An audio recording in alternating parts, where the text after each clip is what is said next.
Well, hello again, everyone. Welcome to another edition of Fantasy Football Fever. It is Friday night, January 23rd, 2026. Wherever, whenever, however you're watching, thanks for making this part of your week.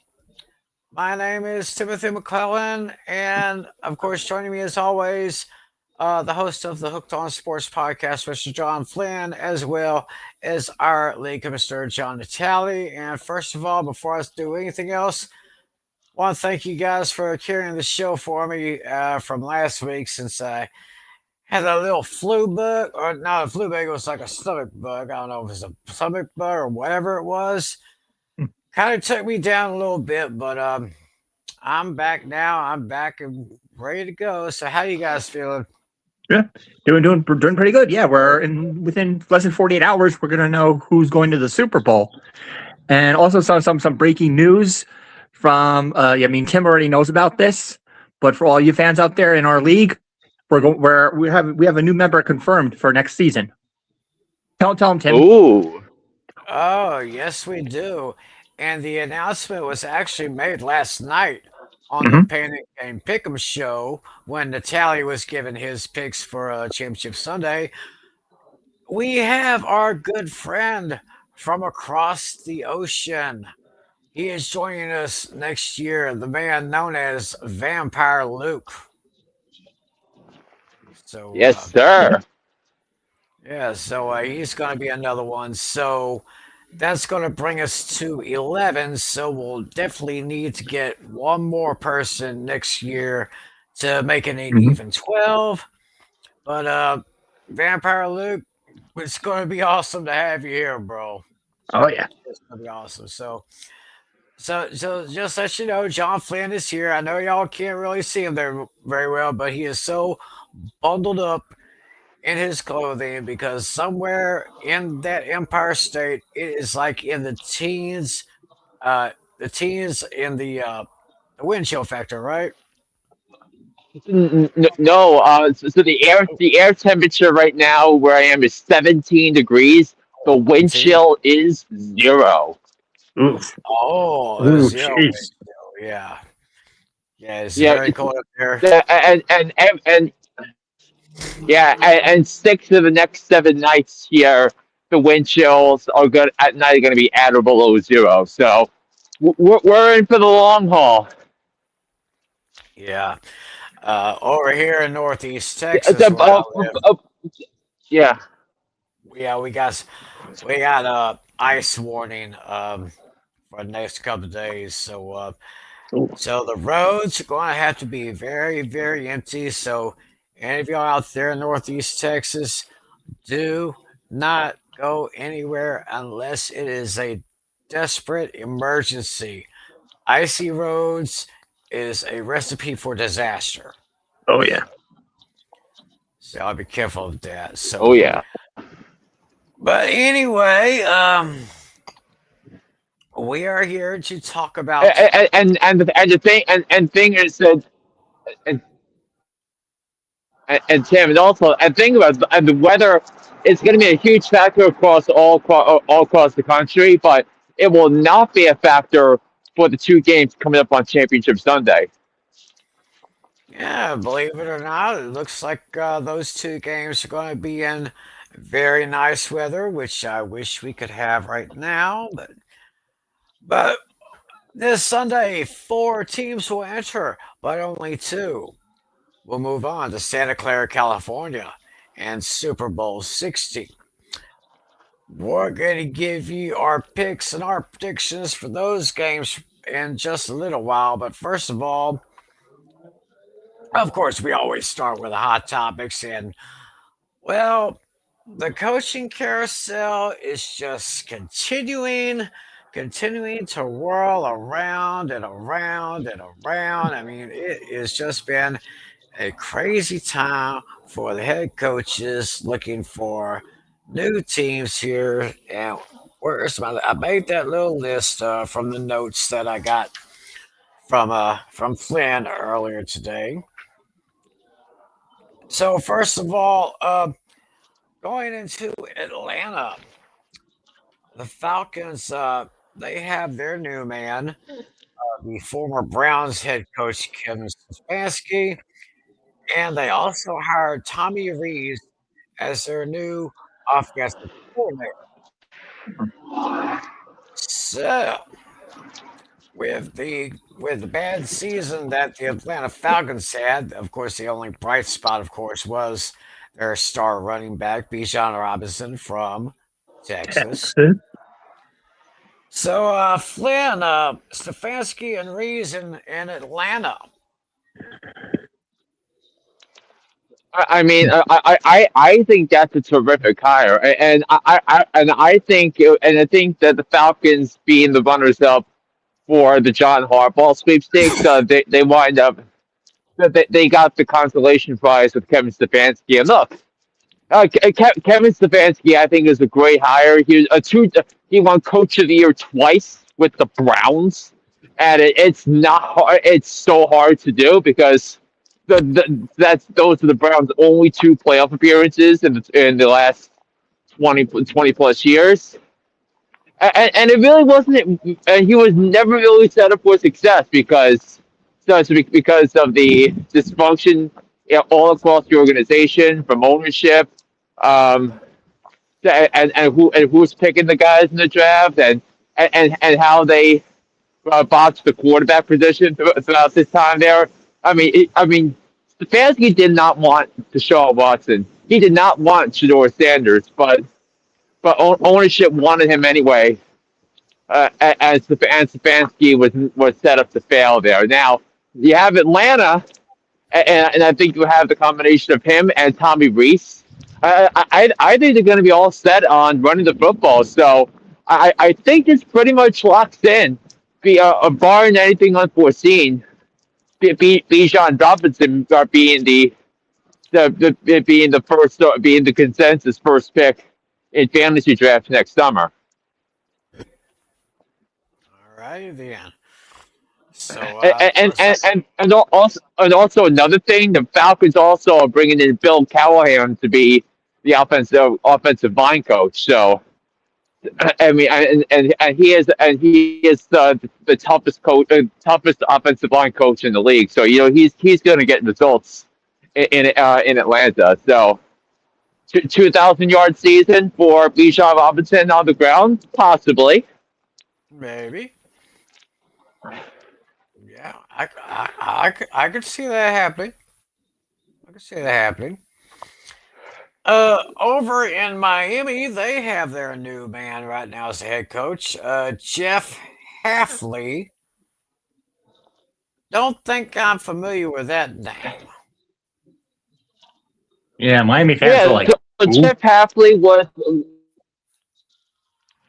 So Halfley was the defensive coordinator for the Green Bay Packers over the last two seasons. He had come over from to Green Bay from Boston College, where he was the head coach there for 4 years, and he wanted no part of the growing influence of the name, image, and likeness a trend that's going on across college sports. So he figured you might not have to deal with that in Green Bay, but he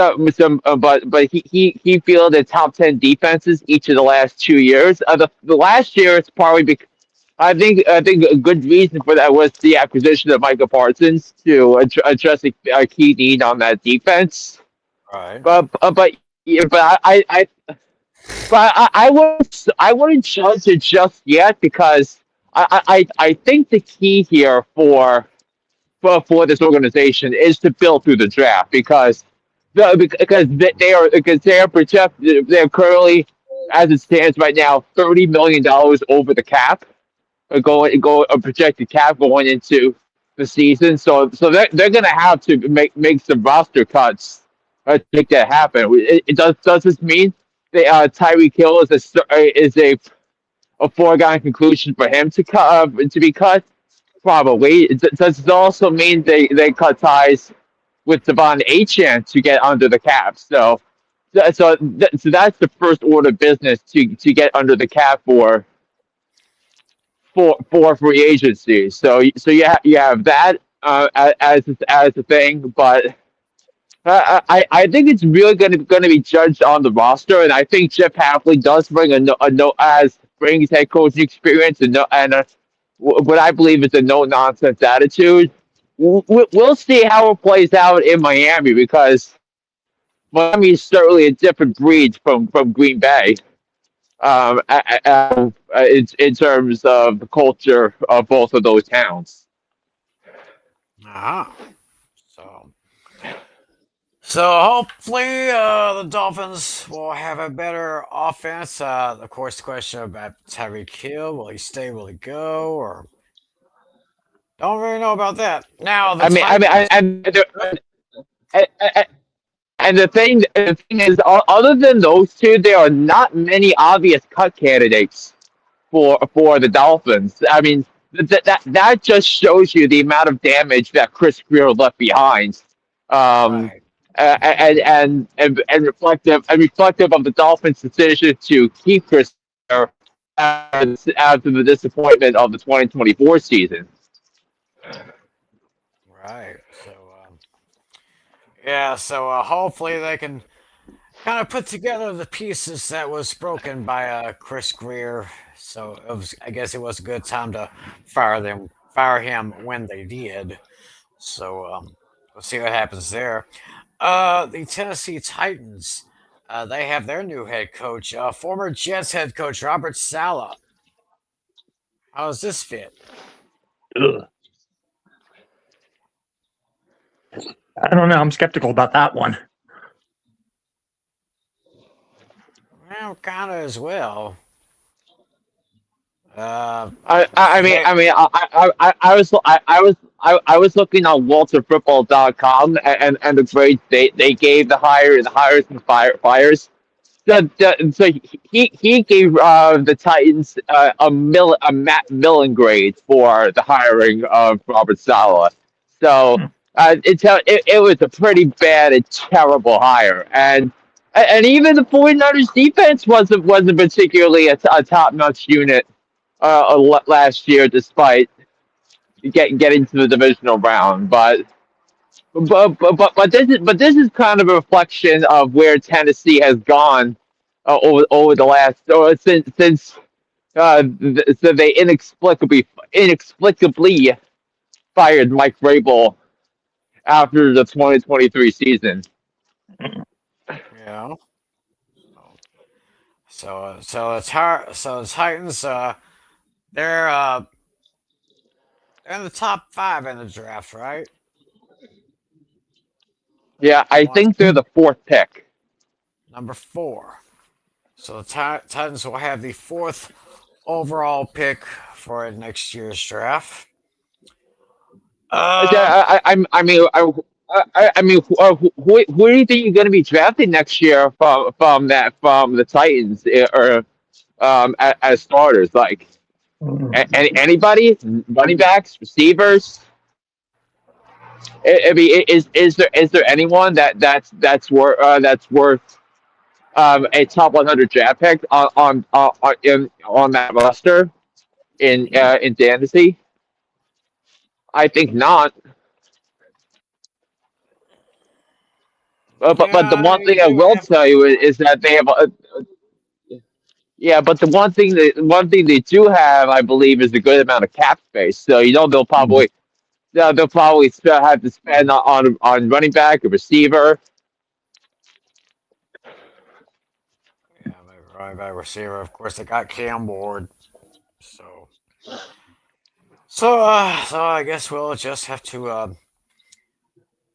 to wait and see about that. Speaking of, we were talking about the Dolphins. Their former head coach Mike McDaniel. He is now the new offensive coordinator for the Los Angeles Chargers. So he's going to be sitting under Jim Harbaugh's learning tree for at least the next year or so. So Yeah, yeah. I should add a disclaimer that he will be the offensive coordinator of the Chargers unless he gets a head coaching gig elsewhere. So if he's the head coach, if he takes the Bills job as the head coach, he's going to be the head coach of the Buffalo Bills. If he's going to be if he's going to be the head coach of the Raiders and him being tasked to draft to develop Fernando Mendoza, he's going to take the Raider job, and the Chargers will have to look elsewhere for for an offensive coordinator.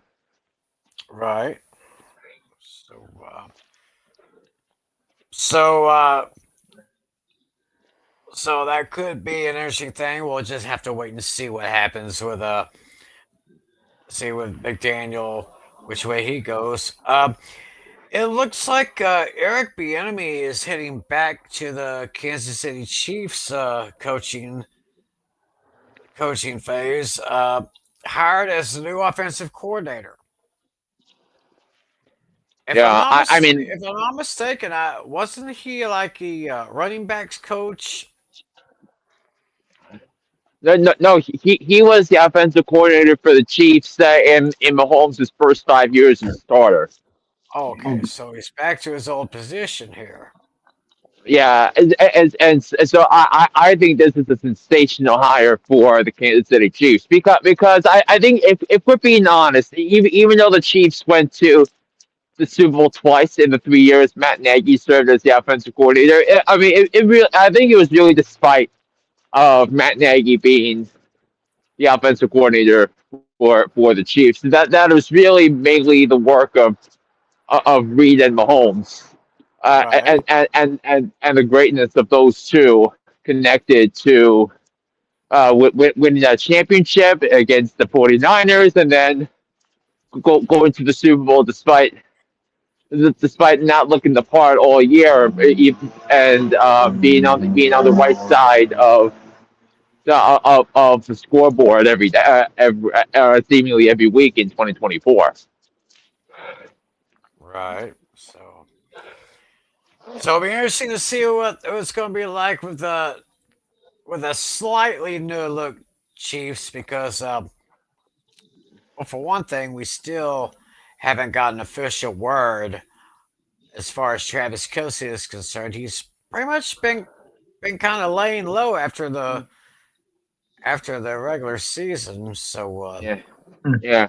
And now question for you: Are to that with the enemy as the OC? Do you think the Chiefs try and trade try and trade for Tyreek Hill or sign Tyreek Hill after if he's cut? Mm, I don't see it happening.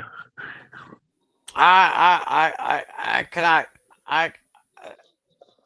I I don't really see it happening either.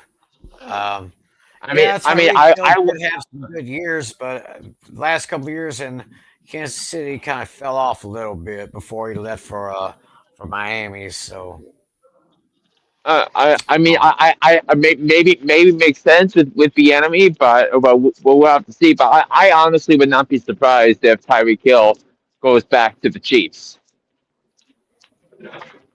right, well, yeah, right. But there's a couple of new offensive coordinators for a couple other teams. First of all, Drew Petzing.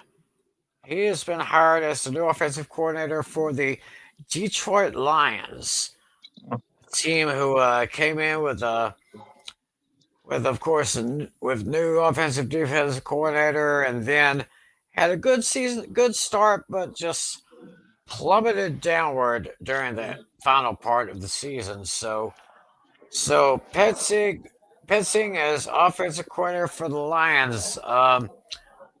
Flynn, what do you think about this year? I mean, just if you look at the talent for the Lions, you thought it would have been a coveted position for someone like Mike McDaniel so or Cliff Kingsbury or Brian Dable, but the fact that he is the offensive coordinator instead of instead of those highly sought after names, I think that's a failure by the organization and the Lions' poor drafts of the last 2 years, I think, are the reason why. I would say the root cause behind them missing the playoffs this year. So they really need to get back to things and really bolstered that offensive line because the Lions were clearly unprepared for the sudden retirement of their All-Pro center Frank Ragnow, Right. and they weren't really the same since then. So, but that's not an inspiring hire at all. Doesn't really look flashy to me here. New defensive coordinator in Tampa Bay, Zach Robinson. Yeah, offensive coordinator for the Atlanta Falcons under Raheem Morris the last 2 years is now the same thing for the Tampa Bay Buccaneers, and I don't find that to be an inspiring hire either because not even Zach Robinson can maximize the talent of the quarterback. Now it didn't help that the Falcons completely botched the quarterback situation. Uh, with Kirk Cousins and Michael Penix Jr., but it also didn't help that the Falcons were winning games and Zach Robinson's play calling left a lot to be desired. So I'm kind of concerned about the long term future for the Tampa Bay Buccaneers, especially if Todd Bowles kept his job after that collapse in the second half of the season.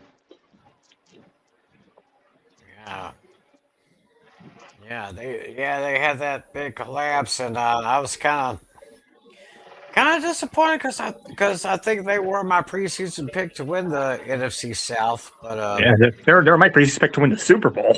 So I totally botched that one. I think we're probably not the only persons that botched that. I'm sure a lot of people out there did when they made their preseason predictions here.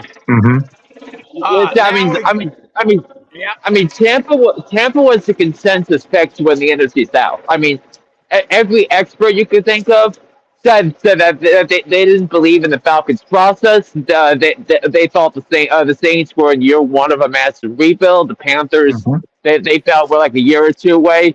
Obviously, Carolina won the division last year, but it's hard. It's going to be hard to see them repeating next year with the schedule they had to play a first place schedule next year. That means the same place finishers that they will see next year are Seattle, Philly, and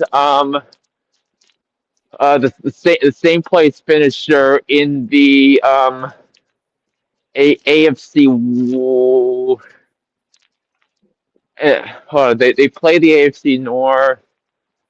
Yeah, safe place finisher in the AFC West, and that's Denver. Denver, yep. Ooh. So they have to play Philly, Seattle, and Denver next year, while the other teams don't have to in their division don't have to play them. Ooh. That is a tough 3 games right there. Very tough right there. Now on to Buffalo, where things have been getting kind of ugly as of late.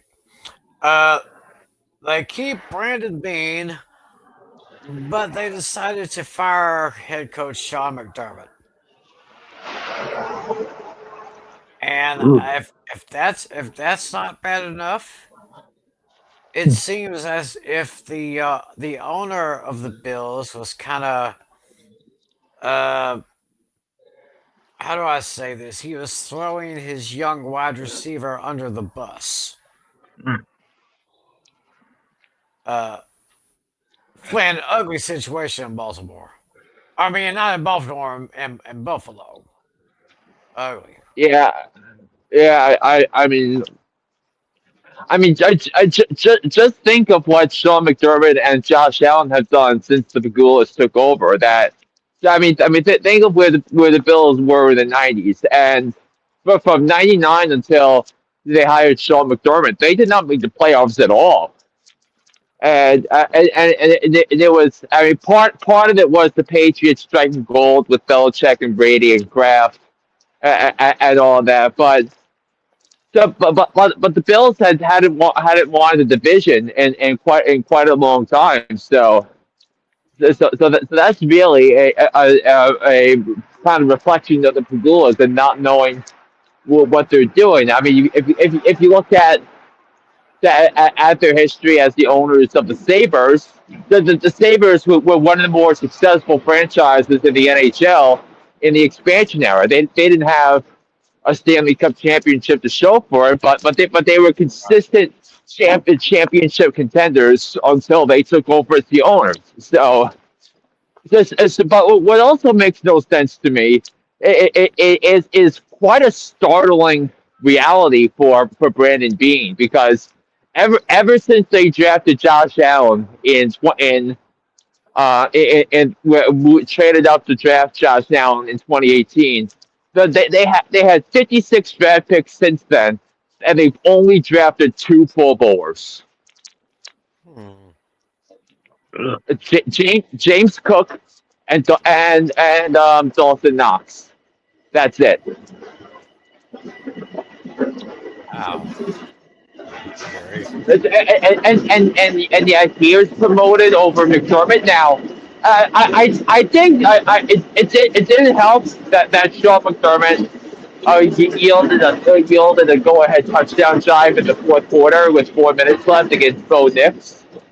But it also it tells you that maybe Bean was the problem all along because I think the players love Sean McDermott. So I think there's more questions than answers, and you have to wonder more questions about the ownership Right. because when you have stability at the quarterback position, when you have stability at the head coaching position, the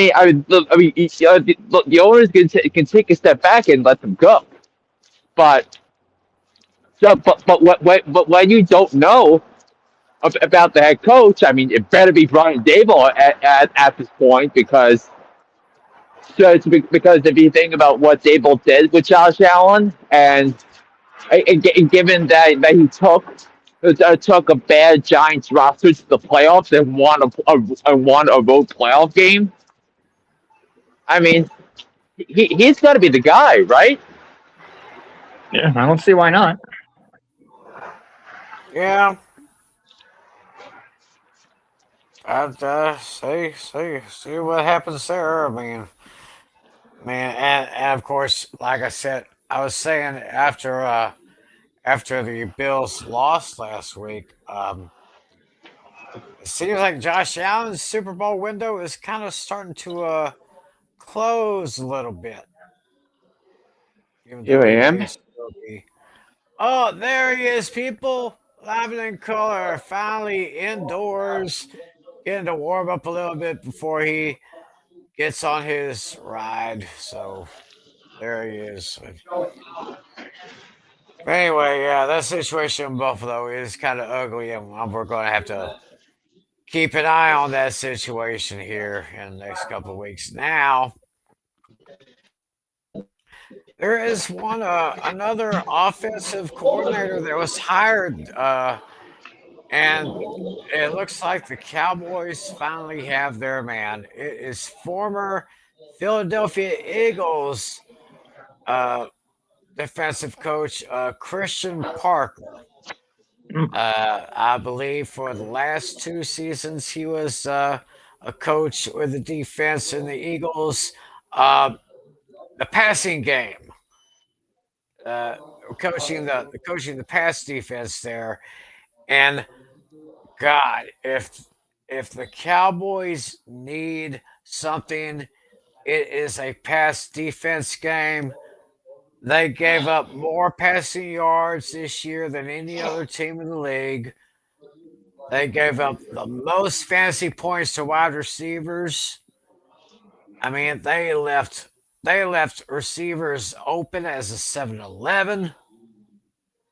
But hopefully now with Christian Parker, hopefully he'll make a great change for this defense. Flynn, how do you see this one? I mean, I think this is an inspiring hire for the Dallas Cowboys. I think if you look at what transpired the last couple of years under under out coach and outdated coordinators, you have to think this is a breath of fresh air because he is first of all a Vic Fangio disciple, and I think and Vic Fangio is one of the best defensive minds in the entire league. And I think the Cowboys really needed to change their approach.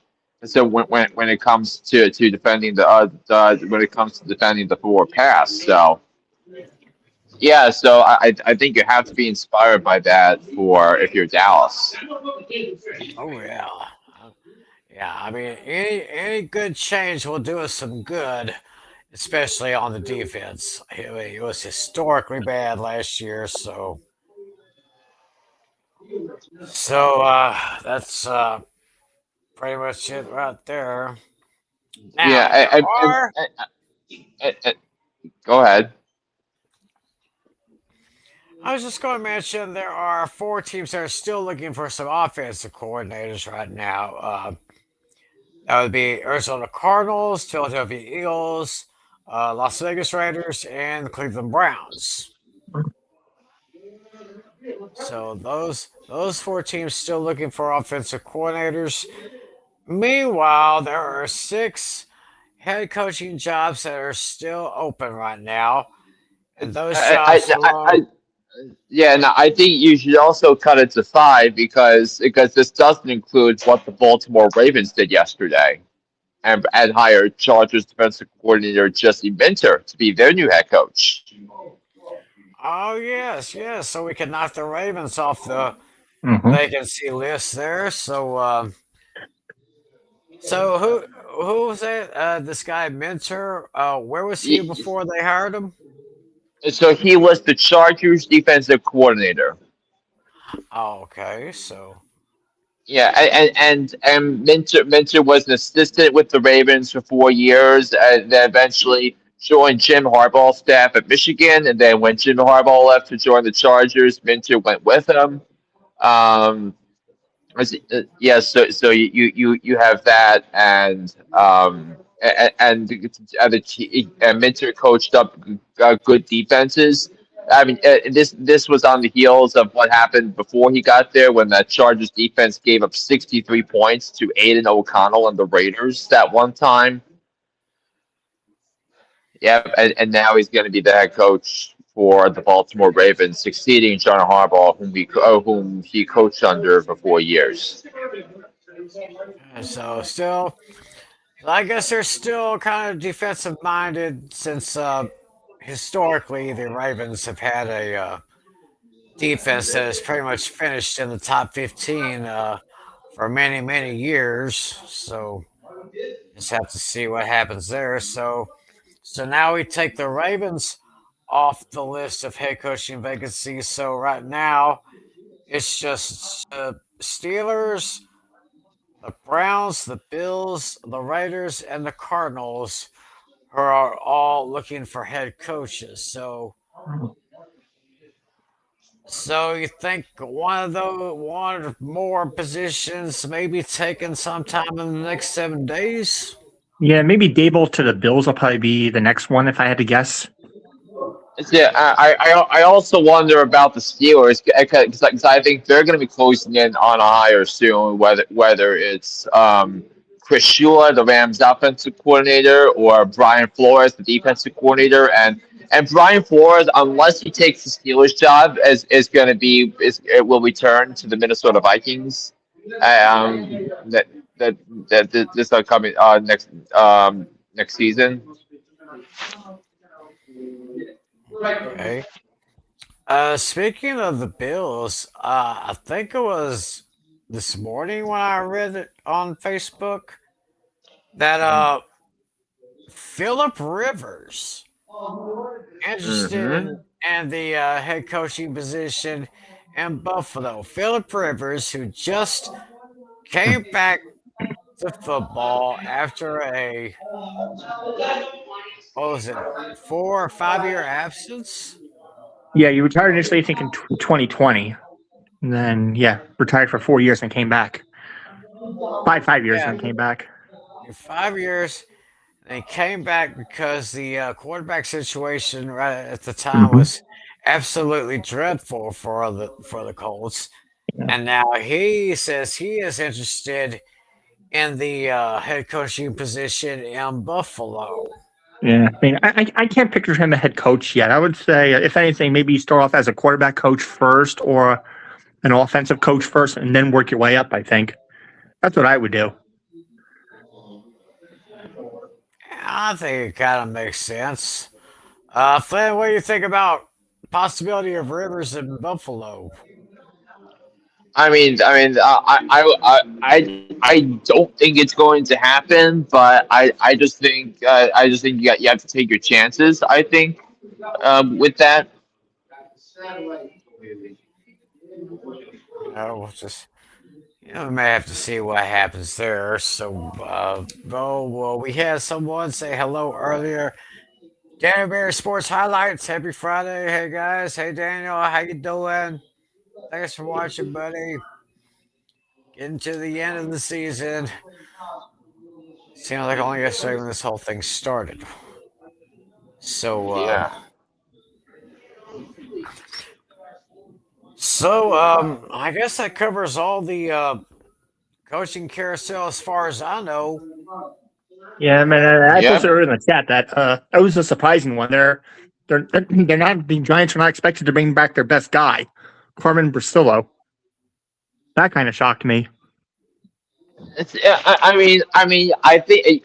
think a lot of Giants fans are disappointed, and obviously you want someone to be as good or better, but I think but you want the offensive coordinator and the offensive line coach to be lined up on how to get your run offense together because the offensive line has to block Mhm. Yeah, for running backs and designed runs. So. yeah. And I'm kind of surprised he's keeping Charlie Bolin. That was somewhat of a surprise to me. I mean, Ball and that the Giants actually have played well defensively Hmm. after he took over for Shane Bowen, so I'm not Yeah, surprised about that. yeah, So, but also what should also be noted is if Todd Monken does not take the Browns head coaching job, he'll be the offensive coordinator for the Giants. yeah. That would be okay with. Yeah, I think he's a strong hire. I think the Giants have not had an elite offensive a coordinator, play caller for about 20 years or so. All right. Yeah, since the Coughlin era. Yeah. Man, the Coughlin era seems eons ago. Hmm. Yeah. But, I think that's as far as I know. I just went down my notes here, and looks like we pretty much covered everything. Yeah, Unless there's something I missed. in terms of the coaching carousel, yeah. Right. So we should see a lot more action as far as the coaching carousel in these next few days, Oh yeah. especially since we're going to be getting closer and closer to the free agent period. So Yeah. that'll be coming around before you know it. Yeah, it's in sometime in Yeah. March. The free agency tampering period begins on Monday, March 9th. Ah, Monday, March 9th. Alrighty then. Yeah. So I guess we can do a somewhat of a preview of Championship Sunday here. Taking a look at oh, It's I guess we got wanted trivia for. So I mean that could be a place to warm up with trivia. So you guys have your questions. Let's knock them out of the way. Hey, yeah, I'm not going to object. I'm not going to object to that here. yeah, So, yeah. Yeah, you can go. You can go first, Tim. I just want to make sure I get my info right. I'm getting my my question ready. So you go first. I want to make sure I have the right all right. information. Mhm. All right, guys. So, as you know, um, we have two NFC division rivals competing for the trip to the Super Bowl. That, of course, being the Seahawks and the Rams from the NFC West. Now, of course, last time NFC rivals, division rivals, faced each other, of course, was last year. That, of course, was the Philadelphia Eagles and the Washington Commanders. So, my question is, who were the last AFC division rivals to compete in a conference championship? I That's might my have an question. idea. I That's might my have an question right idea. there. I feel like I have an idea on that one. You think so? Yeah. All right. Yeah, I guess. I think I've got that one down. So, all right, Natali. Yeah, I have a feeling this one's going to be an easy one, especially for one of you. But I'm not going to say which one I think it's going to be easier for. But then again, I think both you guys are going to get this because this wasn't too terribly long ago. But my question is just simply this: which quarterback holds the record for most touchdown passes in a single conference championship match? Ooh. Interesting. Something to think about. Mm-hmm. Yeah, yeah. So I have two questions, Natalie, and one of them actually came very, very close to your question, but it's not passing touchdowns. Okay, so but I'm it still involves quarterbacks though, right? You're saying, is that what you're saying? yes, yeah, yeah. So I'm going to start with the second question I have on my banners. Which quarterback threw the most passing for the most passing yards in a conference championship game? Hmm. Ooh, and there's several good possibilities here.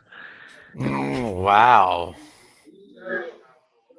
Yeah, I got a yeah, feeling where the obvious I got a feeling that that is where the obvious answer is not the correct answer. Mm. mhm. All right, so yeah, And now let's go to your original just one. Your no. So I had two planned all along. gotcha. I gave you the second question first. So my first question is, which four NFL teams have lost three consecutive conference championship games, 3 years in a row? They lost. Mm. They came up short in the championship game. Oh, Now I will give you a hint. Three of them are in the NFC, and just one is in the AFC. oh, okay. So that's your in. Three in the NFC, one in the three in the NFC, one in the AFC. Oh, okay.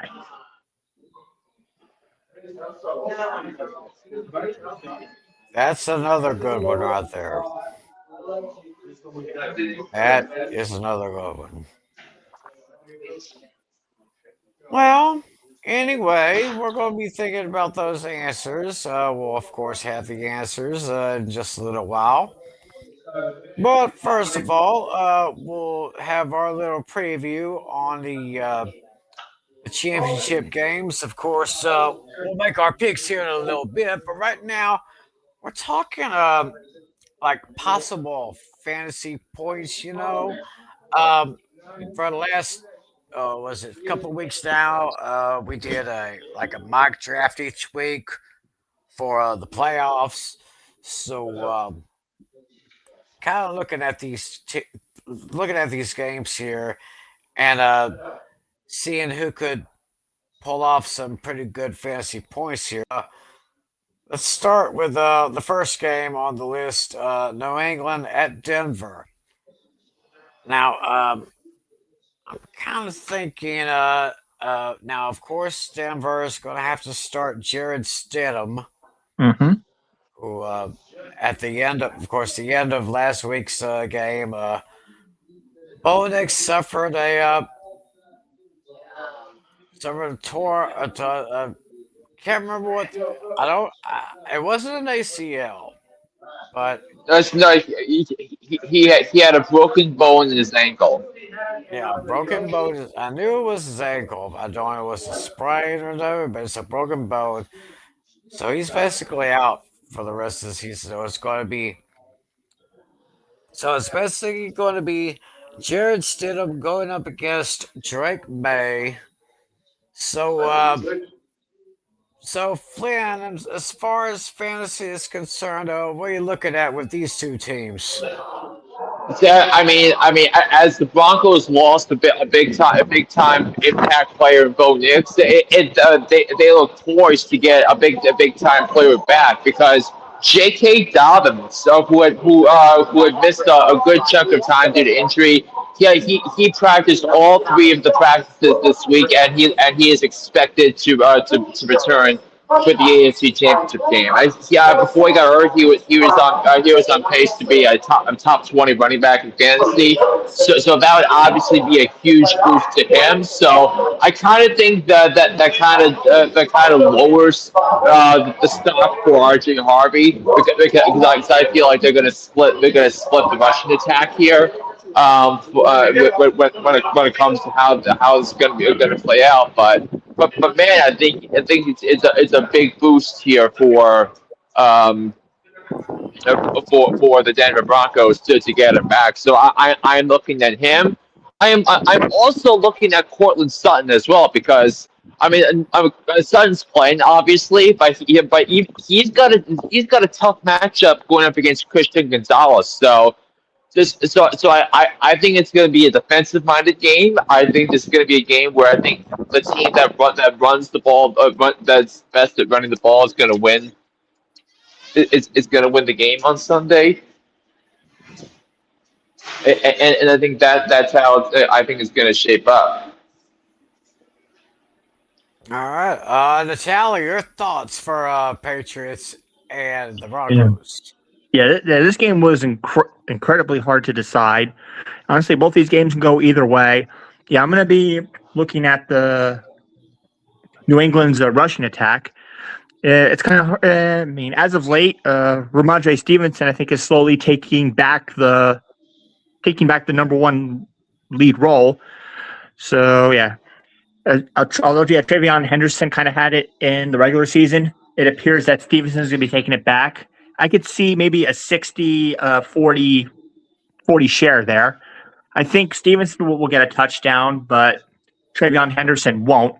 I think Travion Henderson will be more involved in the passing game and less in the running game. And yeah, I think passing game. I think they're gonna rely on Hunter Henry a lot with Diggs. Diggs situations all over the place, so he might be losing some focus there. But yeah, on the Broncos side, I think the defense is going to put up a good fight. But in the end, I'm taking the New England Patriots to win this one and to go to the Super Bowl, with my score being 26-23. Okay, yeah, I think, the one thing I'm going to be taking an eye on Jared Stidham. I'm going to keep an eye on him. Just mentioned J.K. Dobbins going back into the lineup. So be interesting to see how he does against there. Because of course Denver had a top five defense for pretty much for the most of this, for the better part of the season. So it's going to be interesting how the Patriots offense is going to deal with that Denver defense, but we'll see what happens there. Now, as far as the NFC Championship match, the the Rams against the Seahawks. Ooh. Uh, Flynn, what are you going to be taking a good look at? I wonder aloud who's going to win the matchups. I mean, there are several matchups I'll be looking at, but I think the one I'll be looking at is Puka Nakua going up against Devon Witherspoon. I mean, Witherspoon was arguably the best corner in the game this year, while Puka Nakua has been one of the two was a top two receiver in the NFL this year. The number one receiver, I would argue, is playing on the opposite side of the spectrum with Jackson Smith and Jigba. So and of course the last time the Seahawks played the Rams, Puka Nakua went off for 225 receiving yards and a couple of touchdowns in a career on a career night. So, is he going to be able to get anything close to that? If he can win the one-on-one matchups using his physicality and muscle against the Devon Witherspoon, that's going to significantly increase the chances of the Rams to win the game on Sunday.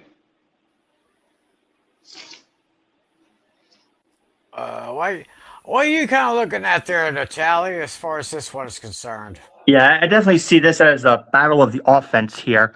Yeah, both of these defenses are going to struggle here, and yeah, this I think like let's say putting conferences and divisions aside, this has the makings of a Super Bowl written all over it. If divisions wasn't a thing, if conferences weren't a thing, let's say this was a free for all, anybody can play anybody.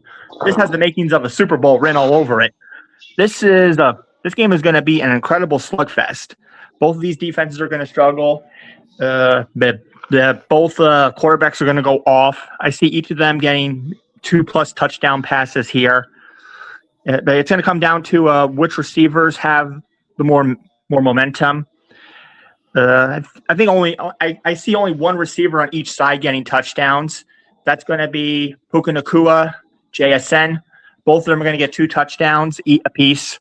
This is going to be a huge slugfest. This one was a really hard one for me to decide. It's going to be a very high-scoring game. And, yeah, I'm sticking to my original prediction that I made when the playoff bracket came out. I feel like it would be a cop-out to switch out at this point. So I'm going to take the LAR to go to the Super Bowl for the first time since 2022. And they're going to win this one towards the last minute of the game. They're going to get a defensive stop to win, 37-34.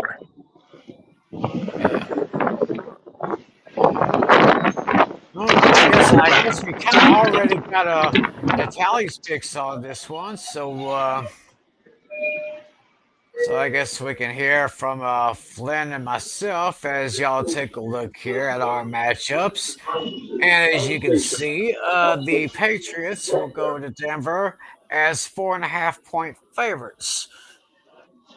And I am going to, like I said, Dobbins is back with the Broncos. They couldn't have gotten him at a better time. They need a little bit of help on the running, especially with Jared Stidham having to fill in for Bo Nix, who is out for the season. I think New England's going to make it very, very interesting. But my decision is, in the end, they always say offense wins games, defense wins championships. So I think it's going to be the defense of the Broncos that is going to sustain them for a good bit. So I am picking the Broncos to win and cover.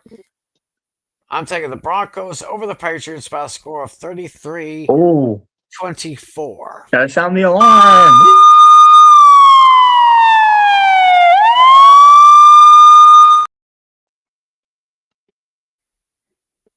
Yeah, I guess that does count as an upset special. Yeah, it absolutely does. Yeah. Let's hear what Flynn says about this one.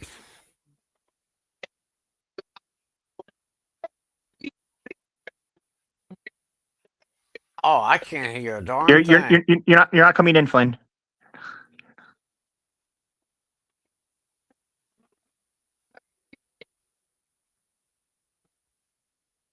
Oh, still nothing yet.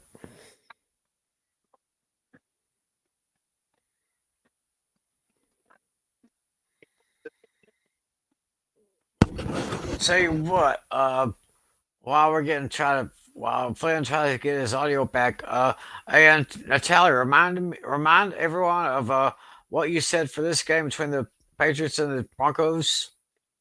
Yeah, this one is pretty much going to be a very defensive affair.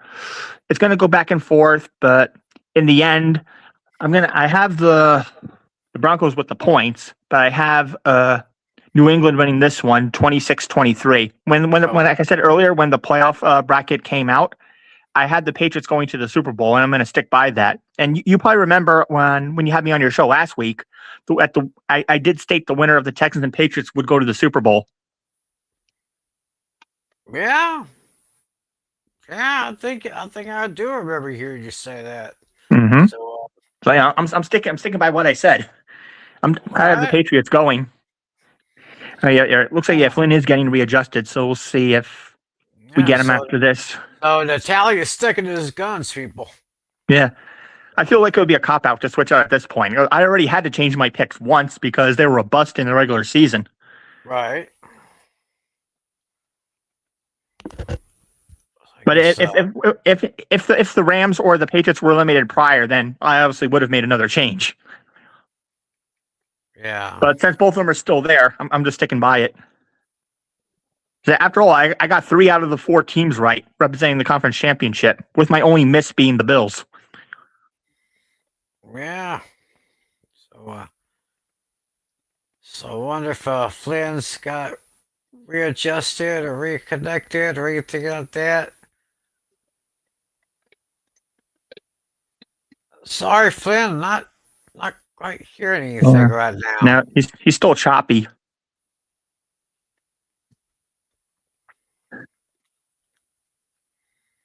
Yeah, he is on the train. Maybe it could be the cell service on the train. Maybe. I don't know. I mean, well, I guess weather might be a factor. I guess. Yeah. Since it is extremely cold up there with a 0 wind chill. Oh yeah, true. That's definitely another factor. Well, you'd probably know right there because I think, if I'm not mistaken, you once lived in New York State. Well, close, New Jersey, but yeah, same, almost the same thing. Right. I've been on those trains before. Can you hear me now? There we go. We got you. Oh, there he is. There he is. Yeah. Yeah. Yes. So I think as I was going to say, I think the thing with this game is are the Patriots going to have how the Patriots' plan of attack is going to be against getting to the quarterback because the 2 teams they faced home against the Chargers, home against the Texans, their offensive lines were in shambles. They were dreadful. But now you have the number 1 offensive line in the NFL for PPF, and I think it's going to be a much taller task for a team like the Patriots to have any success getting to the quarterback. And I don't think Jarrett Stidham is a scrub at all. I think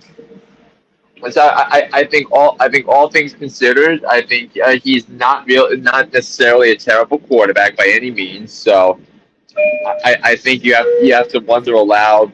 The motivation factor, obviously, because Stidham was drafted by the Patriots in the 4th round in 2019, Brady's last year with the Patriots. So you have to wonder about the motivation for that. And you also, but then you also have to wonder about Drake May, and I think and him having the season he had. So I'm going to grab the 4.5 points to the Broncos, but I don't have the guts to pick an upset special on Championship Sunday. Give me the Patriots to win 24-20. All right, so Tim, you're the lone wolf on this one. Yep. We'll just see what happens there. And now to probably what is going to be probably the better game between the 2, in my opinion. Oh, yeah. Los Angeles Rams at the Seattle Seahawks. Seahawks at home at 2.5-point favorites. This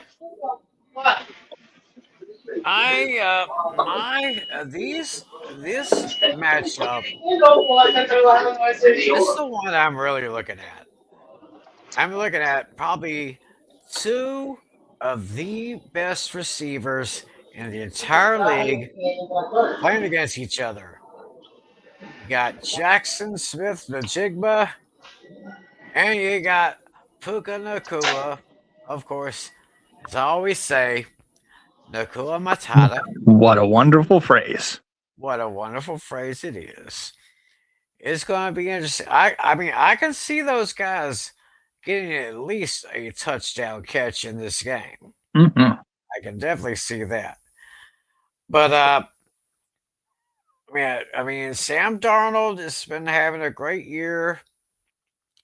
I think it's his playoff inconsistency, or if he makes the playoffs, he doesn't. I mean, Matthew Stafford, he is having a kind of season, and he does very well in the playoffs historically.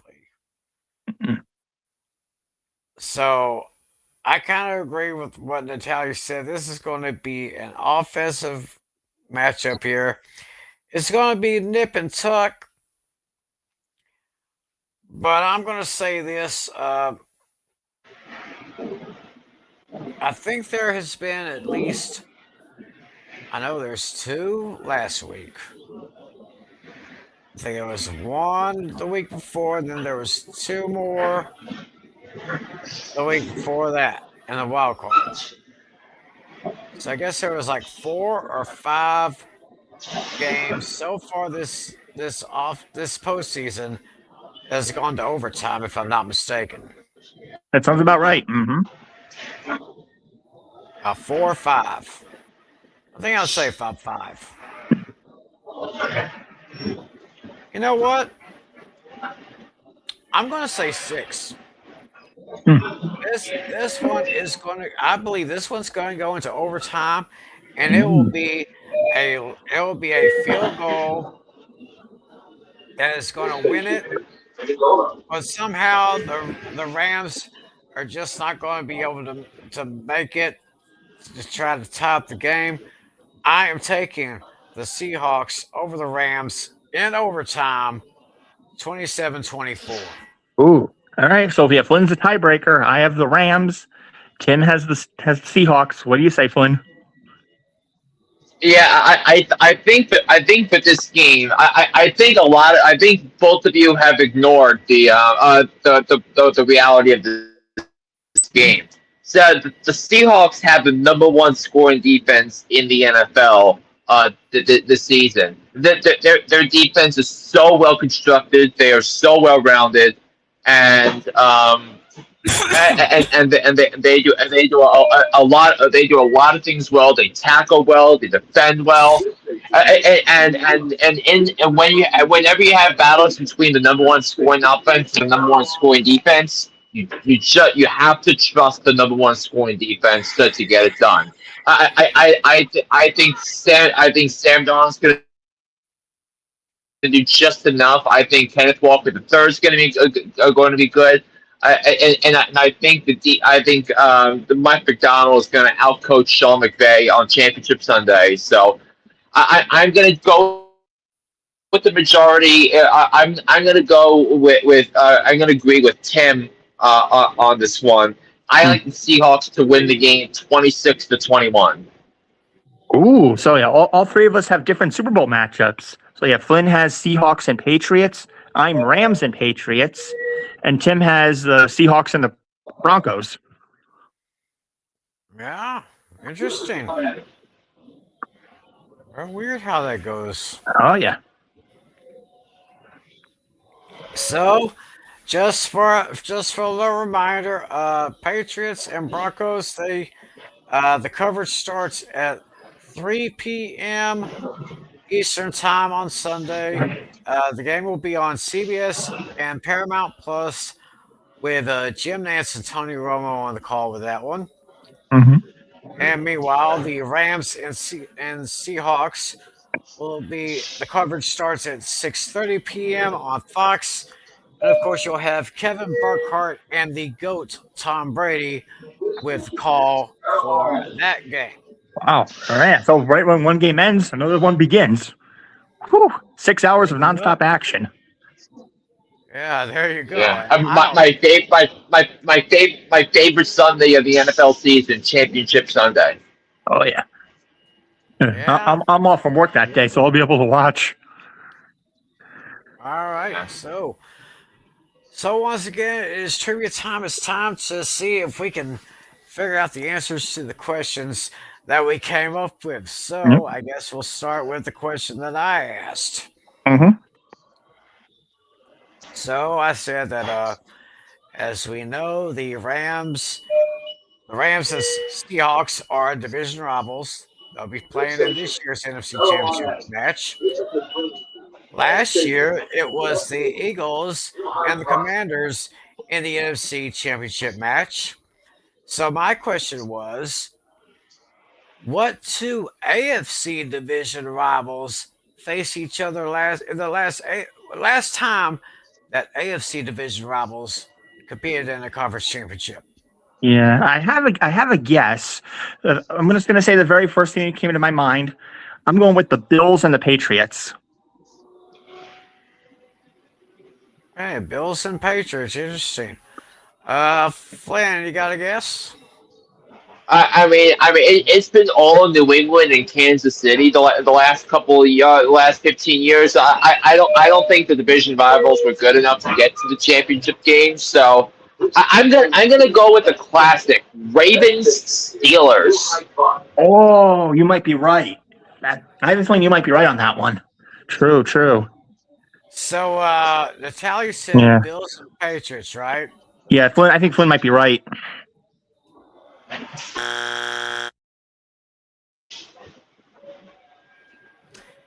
And so Flynn said Steelers and Patriots.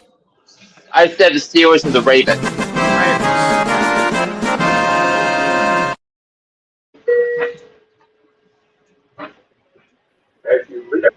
Yes, Mr. Flynn, you would be correct. Mm. It was the 2008 AFC Championship game, which took place on January 18th, 2009 at Heinz Field. I don't care what they call it now, it's still Heinz Field, damn it.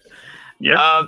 And it was a game where the Steelers beat the Ravens by a score of 23-14.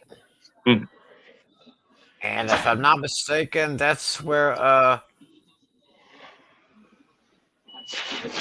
not mistaken, that was when the Steelers and wasn't it the Steelers and the Packers that year for the Super Bowl?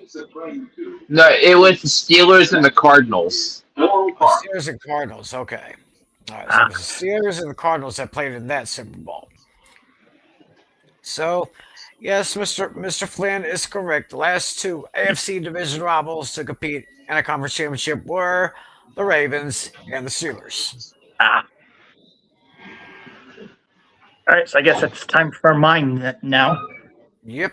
Alrighty, so yeah, mine is just simply this: which quarterback has the record for having the most touchdown passes in a single conference championship game? Well, I was thinking Tom Brady is too obvious. Uh,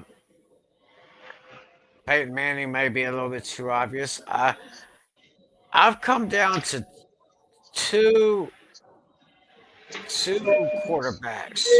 Alrighty. Uh, I'm going to say I think one is in the Hall of Fame. I think the other one is about to be in the Hall of Fame or is probably in there. I don't know. It's a toss-up. I'm going to take a guess and say Joe Montana. Joe Montana. Alrighty then. All right, Flynn, what do you say? I think I know where you're heading to this one because I think the hint you gave us it was going to be easy for one of us. I believe it's because this guy did it for the New York Giants. So I'm going to Okay. go with Terry Collins, who threw 5 touchdowns in the 41-0 NFC Championship trumpet against Minnesota. Well, no explanation needed. But Flynn got it right out of the gate. Oh my goodness.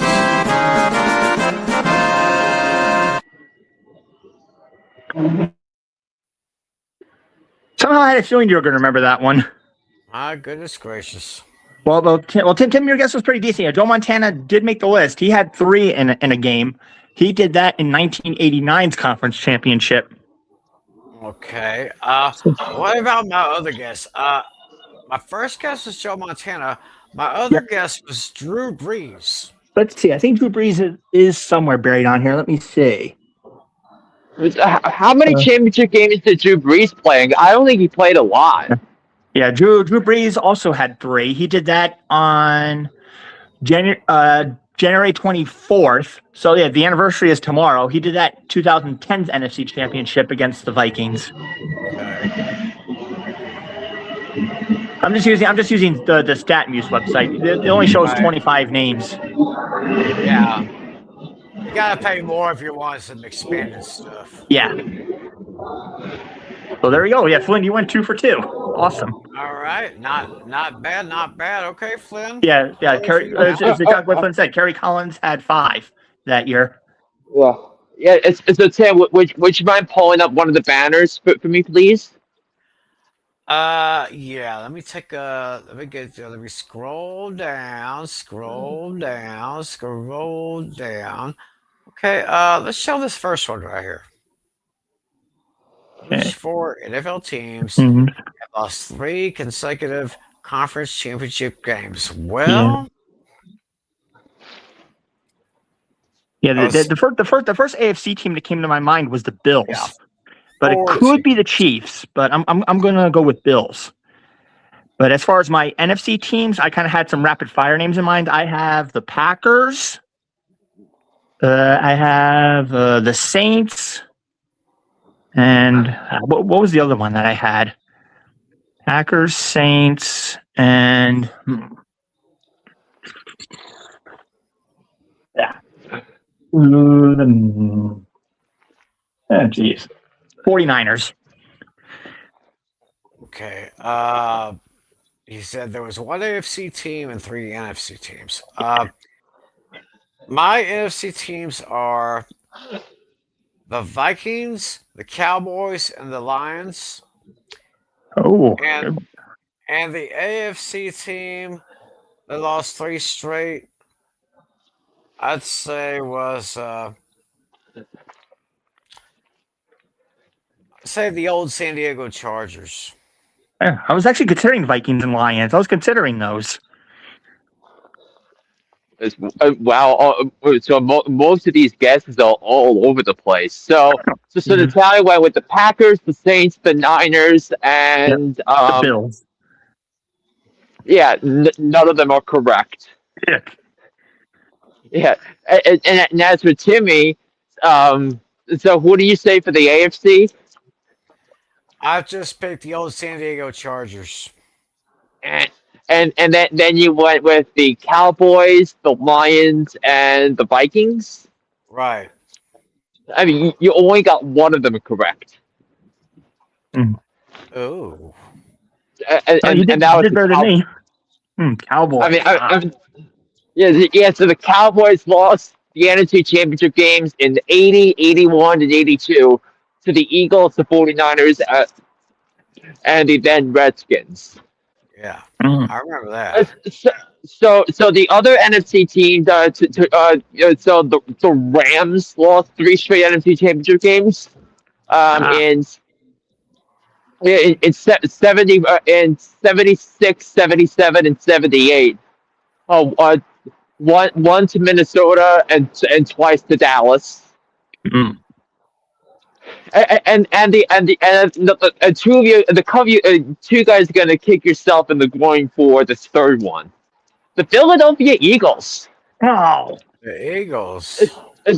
Remember they had the Eagles played in 4 straight NFC Championship games in the early 2000s, and they lost the first 3. Oh yeah, that was back when Andy Reid was their head coach.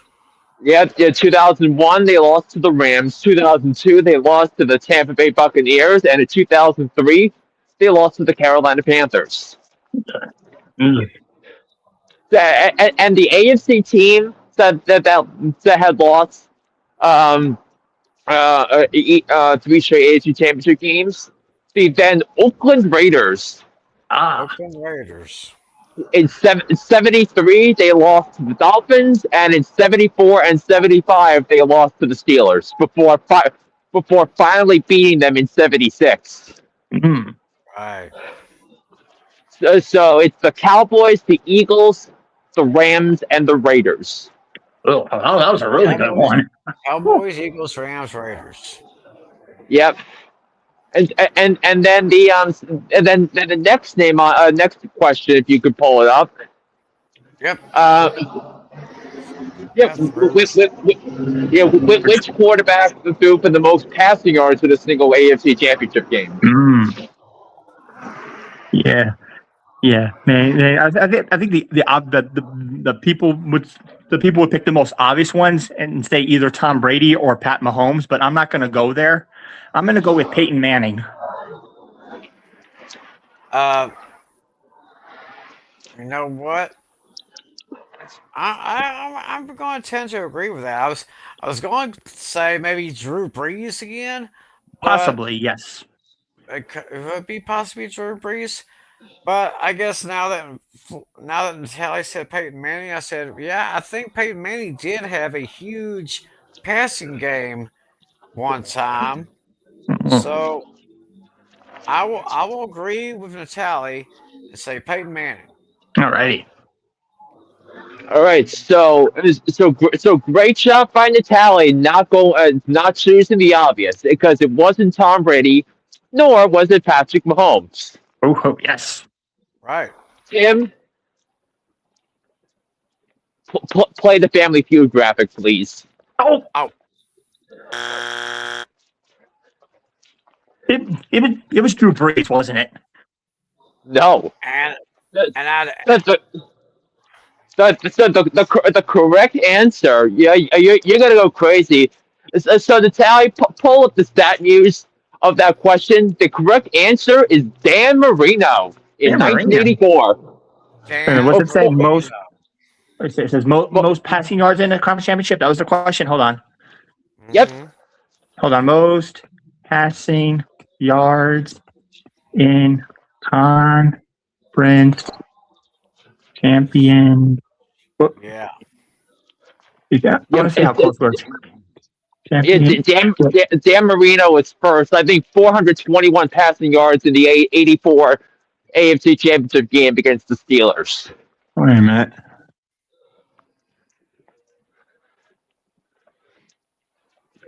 Okay, I just typed into the stat news. I don't know why it gave me college stats for. That's weird. Oh, okay. Let me specify this. When I saw Bailey Zappi, I'm like, what? I'm like, wait a minute. Bailey Zappi makes me happy. You mean don't worry, be zappy? Hmm. That's true too. Oh, whoops. In a single.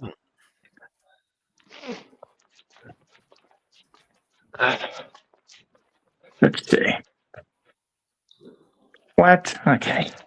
Yeah, I can't. I guess it's not coming up right. Here, let me see Okay, if I can find it. most Yeah, but I mean, I can't pull it because I'm still walking. Yes, I can Or I should confirm say it. basketball. It's okay, Natalia. I can confirm it. Uh-huh. It was Dan Marino Mm-hmm. for 421 yards against the Steelers in the '84 AFC Championship game. How close were we on Peyton Manning? Uh, let's see here. Peyton Manning. Let's take a look here. Oh, Peyton Manning is number 2. We were that close. Yeah, 400 even. That- 400. that- Yeah.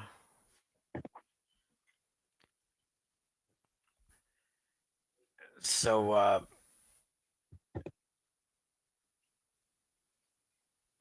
it was here. Troy Aikman is 8th, was 380. Not bad. That was the NFC Championship '95.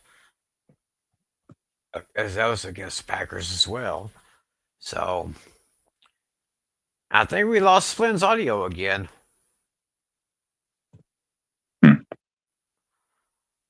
So, Okay, there we go. Now I got the list. yeah. Yeah. They say Matt Ryan was 3rd and 4th. Then it was John Elway, Tom Brady, Kerry Collins. The name we had earlier. No, I think that was that same game from my trivia question. Yeah. Yeah, Kerry Collins had 381 yards in that game. Yeah, and like you said, Troy Aikman was 8. Yeah, so yeah, Peyton Manning made the list twice. He was second and ninth. He was second when he was with the Broncos, and he was Right. ninth when he was with the Colts. Uh-huh. There's a list right Yeah, there. yeah. Good thing we didn't say Drew Brees, because Drew Brees was 13th. 13th. Yeah, Drew Brees had 354 in the January's 21st, 2007's NFC Championship. Yeah, where they beat the Chicago Bears. Yeah, yeah. Peyton Manning is also 15th. And yeah. So I don't know if I don't know if Flynn's going to try to come back here, but we're almost Yeah. pretty much at the end of the show. Yeah, I'm just gonna check NFL.com for a quick second just to see if there's any see if any breaking news came in or something. Yeah. I'm just gonna make sure. Yeah, I need to find me or create something like whenever a breaking news event happens during our show, we can Yeah, play a little thing, you know. yeah. Well, it Like says on here, the quarterback Sam Darnold oblique, he's off the injury report, so he's officially active. okay, so Sam Donald is active. That's a good Let's thing. see. One of the Patriots. Wait, it says a Patriots wide receiver is questionable versus Denver. I just don't recall who it is. I got to pull up the article. Oh, okay, Matt Collins. So that's not too big of a name. He's like the number 3 receiver, I think. So not a huge loss, whether or not he plays. He's dealing with an Right. abdomen injury. Okay. Yeah, that's from NFL.com. Let's. All right, I'm just gonna go to ESPN for a second, just for comparison. Right. I went to, and yeah, sometimes sometimes different websites will show us different things. Yeah, I do. All right, now I'm just gonna go to the NFL tab. Let's see. All right, I got the same thing there. Darnold good to go. Yep, Rivers he's having his interview. We saw that. Well, here's something that we didn't mention yet, but it was pretty much a given. But that quarterback Mendoza, he's officially declaring for the NFL draft. Who's that? That guy, I think Fernando Mendoza. Fernando Mendoza, quarterback for Indiana. Yeah, he has officially declared for the draft, so he's officially good to go. So yeah, he'll likely remain that number 1 pick, in this case is the Raiders. Yep. Let's see. Oh yeah, Ravens hiring Bolt Minter. We mentioned that before. And then yeah, it says the Cowboys agree with their defensive coordinator. We got that already. Let's see. And yeah, I don't see anything further on ESPN.com. So I think that pretty much shows everything. All righty then. So I guess we're ready for closing remarks then? Yeah, just do our usual thing here. Next week, next Wednesday, on the pay game, next week's Pay Game Pick'em show is a best of show. The best moments from this past year. I'm sure there's going to be a good bit of laughs. There's going to be a good bit of fun, and we're also going to see how the playoffs were set up this year in comparison to how we predicted they would be. So we're going to figure out which one of us looked like geniuses and which one of us kind of looked like dummies or something, you know. So y'all check that out. Pain and Game Pick'em Show. 10 p.m. Eastern, 9 p.m. Central, Wednesdays. Well, actually Thursdays now. We need to change that. It's Thursdays now on the Pizzle 90 channel. And of course, as always, you know, you can listen to Hooked on Sports with John Flynn or on Apple iTunes, Spotify, TuneIn, wherever you get your platforms. And of course, you can also watch him on his YouTube channel, John Flynn 1589. Oh, so I had the wrong address there. I thought it was John Flynn, but it's John Flynn 1589. So there you have the information there. So I don't know. I don't know if we're going to be doing a show next week or mean, possibly. I guess if we do, it'd probably be to recap the conference championships. Then if there's any more coaching hires, offensive hires, defensive hires, things like that. We'll cover like any Right, we hires could for do next week. that. Yeah, well, we could do something like that. Yeah. But yeah, I'll keep in touch with you guys and see what happens there. So I guess that sounds pretty good. Um, yeah, we are less than 48 hours away from Championship Sunday. It is going to be a great, great day. 4 will enter, but 2 will depart to Cancun or wherever they want to take their vacations because the other 2 Mhm. will be having a date in Santa Clara, California. Oh yeah. So that's going to be work right here. Oh, we have this guy here says hello. Hey, hopefully you watched a little bit of the show because we're at the ending right now. Yeah. Kind of reminds me of the old Muppet Show. I used to watch that when I was a kid. Hmm. Remember those two old guys sitting in the balcony that would heckle everybody? You know? I think so. Yeah, Hmm. it'd be like, "Hey, hey, wake Hmm. up! Oh yeah. Huh? You're missing the best part. What part is that? The end." Hmm. So yeah, you just call it the ending here, but hey, glad to have you here. We'll probably have another show 1 week from tonight. Mhm. Y'all we'll keep in touch and hopefully let everybody know what's going on. And hopefully next week Flynn will have a better connection because I don't know what it was this week because usually it doesn't affect him that much. And for some reason, my camera was kind of choppy, Yeah. even though it worked, and Hmm. even though you heard me. Hopefully, we'll fix things up. Hopefully, it'll be better than ever next week. Okay. Natalie, I guess I'll see you next week. Yeah, I guess this puts a bow on the show officially. Yeah, 6 hours of nonstop action. Once the first game ends, the other one begins. So yeah, get your snacks, get your popcorn. Yeah, tomorrow's gonna be a great day for snacks. Actually, tomorrow's Saturday. Oh, sorry, Sunday. Sorry, I got a little excited there. Hey, it's okay to be excited because it is Championship Sunday. Oh yeah. So I guess I'll do it for our show. So until next time, for John Natale, our commissioner, and for Mr. John Flynn, my name is Tim McClellan. Thanks for joining us, everyone. Enjoy all the action on Sunday. God bless you all, and as always, be a good sport.